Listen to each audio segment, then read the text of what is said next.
On a déjà, depuis plusieurs années, travaillé sur l'amélioration des anciennes, à la fois au niveau de leur look, de leur esthétique, mais aussi au niveau de leur aspect fonctionnel, des freins, de l'électronique qui souvent commence à être un peu défaillant au bout de 50 ans. Et donc ça nous semblait totalement logique de continuer en fait dans cette logique de transformation jusqu'à le remplacement du moteur par un bloc moteur électrique pack batterie. Première fois à deux roues, j'étais derrière mon oncle et je me rappelle assez bien parce qu'en descendant, mon mollet s'est collé sur le pot d'échappement et je me suis brûlé. À 12 ans, on démontait déjà des moteurs avec mon papa pour changer des pistons. Et puis à 18 ans, je suis parti au Maroc faire un raid et depuis, la moto m'a jamais quitté.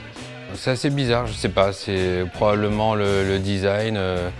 Ça vibre, ça freine pas forcément toujours bien. Il y a un truc qui m'appelle, je saurais pas dire quoi. Moi, j'ai clairement craqué à l'époque sur les vieux trails, TY 125, DT 125. Le design des moteurs, c'est ça qui était beau. C'est pour ça que je les aime bien. Du coup, c'était important pour notre premier modèle d'avoir quelque chose d'iconique, de si fort. Le Flat Twin BMW, c'est quand même un des moteurs qui a un des plus jolis bruits. Et justement, essayer de passer ces moteurs en électrique tout en respectant ce design d'origine, le moteur Boxer, c'est ce qui nous paraissait non seulement être la suite naturelle à l'évolution de la moto, de la vie de la moto, mais en plus rendre un hommage à ce patrimoine et continuer à le garder roulant le plus longtemps possible en fait. L'idée de départ, c'est de continuer en fait, à faire vivre ces motos classiques en leur adjoignant des nouvelles technologies. Les moteurs électriques sont quand même très performants. Beaucoup de couple, une sensation de tapis volant sans bruit. C'est vraiment intéressant.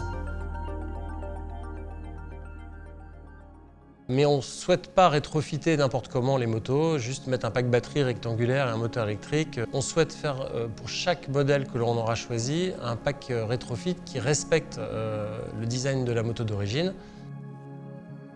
Concrètement, en fait, on a lancé une levée de fonds en septembre de l'année dernière qui nous a permis de récolter suffisamment de fonds pour lancer en fait, le prototype du projet.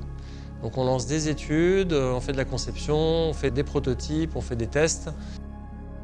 Alors l'objectif, c'est aussi de sourcer le maximum de fournisseurs locaux, de minimiser l'impact environnemental de notre projet au maximum. Comme partenaires locaux, on a notamment choisi Noil, pionnier en termes de rétrofit de roues légers, qui nous permet d'avancer rapidement en termes techniques et par rapport au dossier d'homologation.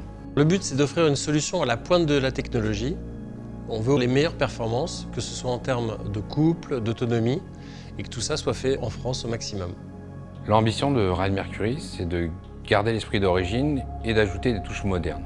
Faire de ces motos des motos plus fonctionnelles et efficaces pour les années à venir.